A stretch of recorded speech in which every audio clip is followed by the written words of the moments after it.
Hello everyone, welcome to another video. My name is Marcel, and in today's video, we're going to be talking about S-Cinetone on the Sony A7III. You heard me right, A7 III, not the A7S III. Let's get started.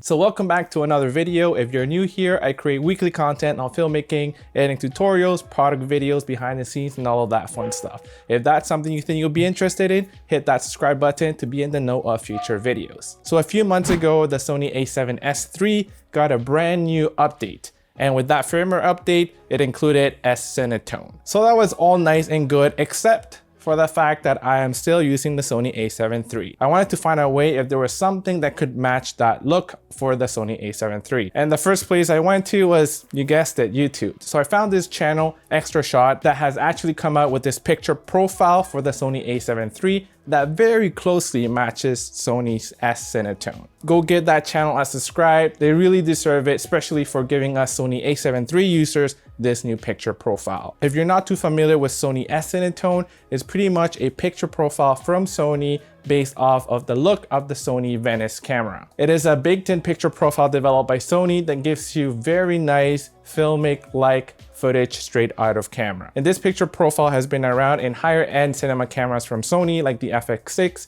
FX9, FX3, and more recently on the Sony A7S III. And this is very useful first if you like the look and you want to use it on quick turnaround projects. The only downside though is that it does not capture as much dynamic range as compared to S-Log profiles, for example, or even HLG picture profiles. But if you're on the go and you want to turn around something really quickly and still have that filmic cinematic look, this profile might be right for you. So these are the exact settings that you can dial in on your Sony A7 III. So in order to access that, you press on menu on your A7 III, go to page 12 of the first menu.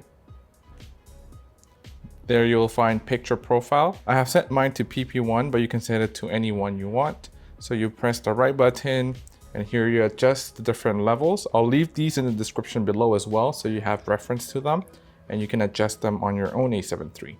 So set the black level to -10, set this gamma to Cine 4, the black gamma range wide level -1. For knee, you can set it to manual mode. And once you've set that, you can go on to manual set, to point, 100%, slope 0. Color mode will be pro. Saturation -2, color phase 0, then their color depth on the reds +3, greens +1, blue -1, cyan -1, magenta -1, yellow +1. And the last setting will be the detail, set it to -7. I also have the picture profile set up in the custom button here on my A7 III, so I can just quickly press and toggle along the different custom profiles that I like to use. For me, I like to use PP10, which is HLG2, as well as recently PP1, which is S-Cinetone Emulator for the A7 III.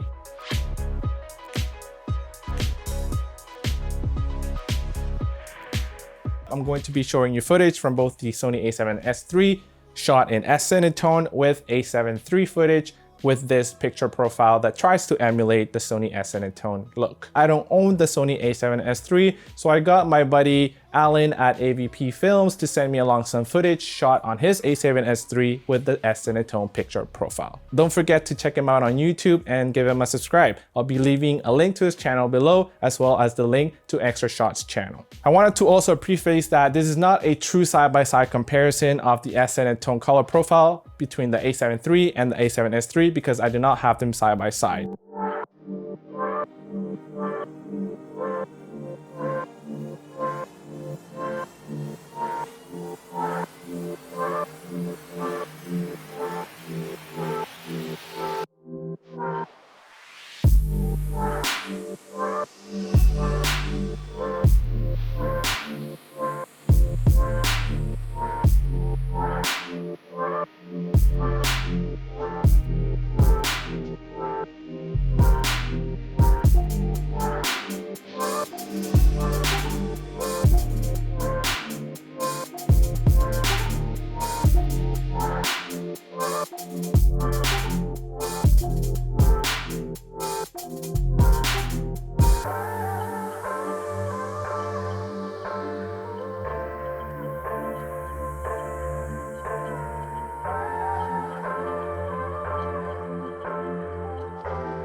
So let me know in the comments below what you think about the footage that you just saw on the Sony A7 III with this S-Cinetone picture profile. So I have to say that I really like the way the footage looks coming out of this picture profile on the A7 III. I can see this being very useful for anyone who owns the A7S III and the A7 III if you wanted to match footage. You do have to make sure that you set your white balance manually on these two cameras if you're trying to match them. So anyways, this is it for today's video. If you own an A7 III, make sure you get that picture profile installed on your camera. So that's it for today's video, guys, and I'll see you next time.